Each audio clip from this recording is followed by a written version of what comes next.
Hey Stockhouse, I'm Bruce Campbell, and it's time for another week of markets in motion.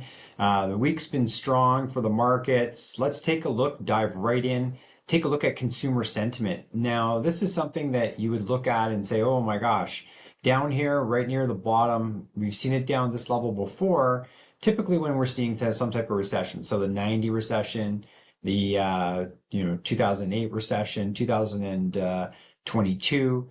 And this is actually a contrarian indicator. So when when sentiment gets this low, markets tend to be in a good place going forward. And we can actually see that when we look at the discretionary stocks, and we can see that they're, continue to march up and move to new highs. When we drill down a little bit deeper into that, you can see I've just put some selective both Canadian and U.S. Discretionary stocks. So companies like Kits in Canada, Aritzia, Group Dynamite, and then American Eagle and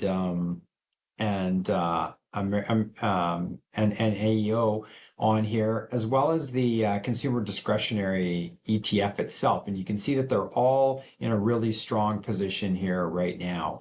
Let's take a look at precious metals.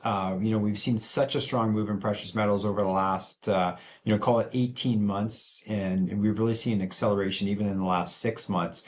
But it's interesting, this is quite clouded, but what we can see here is that the direction of a lot of these precious metal stocks is starting to rotate back into that leading quadrant, which means that they're setting up for more outperformance.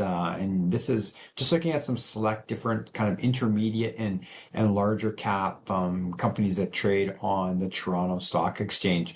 This is interesting though, when we look at those stocks breaking out and hitting new highs, it's also important to look at the volatility of gold. And you can see it's up here on the, in the higher levels. So what does this tell us? Well, this means that there's opportunities inside the market, because with that volatility high, you're going to see ups and downs of the gold price. They can swing up and down quite dramatically from day to day. And we've seen that already this year, where it's moved to new highs, but it's been up and down as time has gone by.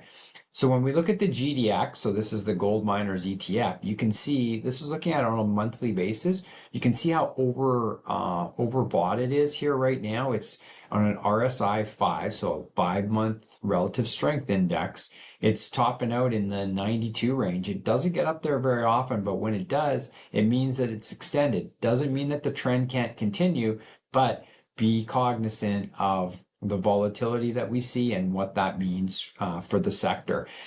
Looking at our top-down dashboard, you can see here we have green check boxes in really everything. The last that moved was the Russell 2000 a couple of weeks ago. It had a short-term negative. It's improved. It's actually been outperforming. We've seen the smaller caps in the U.S. and in Canada outperforming this year.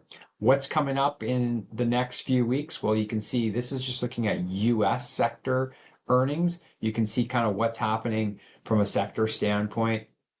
This week we're seeing, a few companies reporting. Next week a little bit more. Going into the end of the month, that's where it gets heavy, where 32% of companies in the U.S. S&P reporting. And then the following week, the first week of February, we have 22%. So there's always can be lots of volatility around those earnings, both from an individual standpoint, but also from a market standpoint. Where can you find me? The best place to follow me is on LinkedIn, or if you subscribe to our website, you'll also get commentary, and you'll get the updates for our signals and stocks when we produce that on a monthly basis. Take care and have a great time up there trading.